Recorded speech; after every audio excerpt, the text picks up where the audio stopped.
ఏదో ఒక జాబ్ రావాలి కదా అని చెప్పి ఇంకా ఫైనల్ ఇయర్కి వచ్చాక ఎవరో ఒకరు చెప్పిన ఇన్స్టిట్యూట్లో జాయిన్ చేయటం అన్నది పెద్ద బ్లండర్ మిస్టేక్ అండి. చూస్తారు అందరూ 100% జాబ్ అసిస్టెన్స్ అన్నది ఇప్పుడు ప్రతి దాంట్లోనూ కామన్ థింగ్. ఆ పాయింట్ బేస్ చేసుకొని మాత్రం మీరు జాయిన్ చేయొద్దు. రియల్గా చెక్ చేయండి ఎంతమంది ప్లేస్ అవుతున్నారు. పర్సంటేజెస్లో గనక చెప్తే అది అవ్వదు.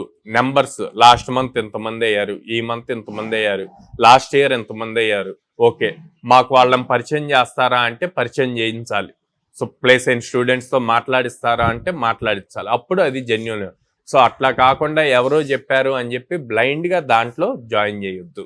మీ దగ్గర పిల్లల్ని పెడితే మీరు ఏం చేయగలుగుతారు అసలు? సో కోడ్నాన్ని నమ్మి మా దగ్గరికి వాళ్ళ పిల్లవాళ్ళని పంపిస్తే మా దగ్గర 100 days ప్రోగ్రామ్ ఉంటుందండి. 100 days డైలీ 6 hours క్లాసెస్ ఉంటాయి. ఒక 1 hourకి సరిపడ్డ అసైన్మెంట్స్ ఉంటాయి. Daily half an hour exam ఉంటుంది అనమాట.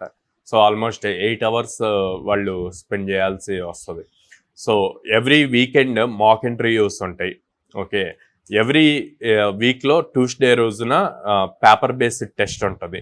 సో ఇవన్నీ కూడా సండే రోజు పేరెంట్కి రిపోర్ట్ వెళ్తుందండి. ఓకే, ఆ రిపోర్ట్లో ఎన్ని డేస్ క్లాస్కి వచ్చారు, ఎన్ని ఎగ్జామ్స్ రాశారు, ఎన్ని మార్క్స్ వచ్చాయి అన్నది ఇంపార్టెంట్.